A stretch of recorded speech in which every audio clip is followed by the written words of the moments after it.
বাবা তোমাদের বয়স এখনো হয়নি ওরকম, তোমরা শ্রদ্ধা করতে শিখো।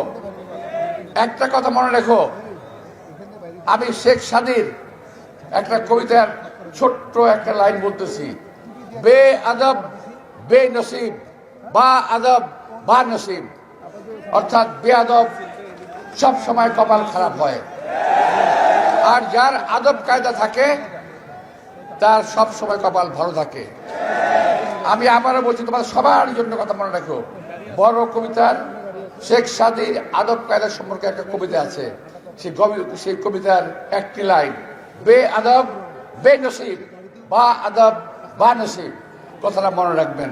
আমি আমার সন্তান তুল্য যারা আজকে আমার সম্পর্কে কথা বলেন তাদের উদ্দেশ্যেই আমার এই উপদেশমূলক কবিতাটা আমি পড়লাম।